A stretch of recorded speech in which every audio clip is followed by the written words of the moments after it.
Paul invests $200 a month into index funds. That's responsible. That's what smart people do. That's what the internet says builds wealth. Paul also has $4,000 in credit card debt at 24% interest, costing him $80 a month, just in interest, not paying down the balance, just feeding the machine. Paul's investment might return 7% in a good year. His debt guarantees 24% every year, without exception. Paul is doing the right thing, in the wrong order, and the order is everything.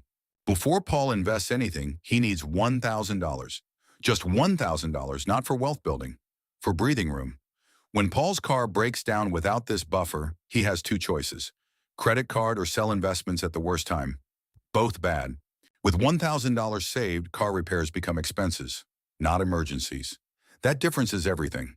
The emergency fund isn't about the money, it's about preventing panic decisions.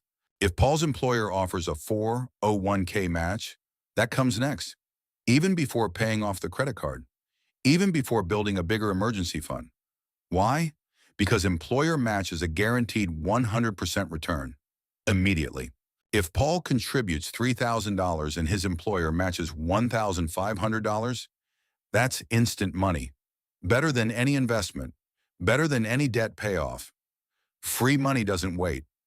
Paul contributes just enough to get the full match, not a dollar more, then everything else goes to debt.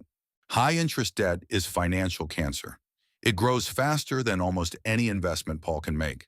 Paying off debt at 24% interest is the same as earning a guaranteed 24% return. That beats Warren Buffett's lifetime average. Paul lists his debts by interest rate, pays minimums on everything, throws every extra dollar at the highest rate, not the smallest balance, the highest rate. That's the debt avalanche. Most efficient, least emotional, most effective. When the debt is gone, Paul has freed up $80 a month in interest payments, plus whatever he was throwing at the principal. That money is his now, actually his, not borrowed from his future. Now Paul builds the real emergency fund, 3 to 6 months of expenses. For Paul, that's $12,000 to $18,000.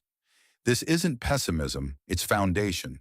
With this buffer, Paul can handle job loss, medical issues, life. Without this buffer, Paul is one crisis away from collapse.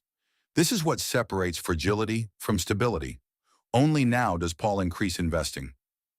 Max the IRA, $7,000 a year, then back to the 401k, $23,500 a year.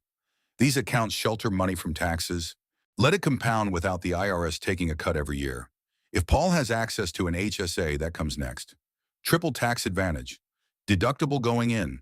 Grows tax-free. Withdrawals for medical expenses are tax-free. Most powerful account almost nobody uses. After all of that, Paul opens a taxable brokerage account. This is where most people start. Paul starts here last. Because taxable accounts have no tax advantages. Every dividend gets taxed. Every gain gets taxed. It's the least efficient option, but it's also the most flexible. No contribution limits, no withdrawal penalties, no restrictions. Once Paul has done everything else, this is where extra money goes. Not before, after. Paul still invests. Same amount, same effort, just different order. And the order makes him $100,000 richer over 20 years. Not because he got lucky, because he stopped paying 24% interest, because he captured employer match, because he used tax-advantaged accounts, because he built foundation before growth. Doing the right things in the wrong order is still wrong. Money doesn't respond to effort, it responds to sequence. Paul knows that now. Most people invest while in debt. Paul used to. Now he builds foundation first, growth second. Not because it's exciting, because it works. The order nobody teaches you is the order that changes everything. Thanks for watching. We'll check back in on Paul next time. Another trap, another lesson. This is how money really works.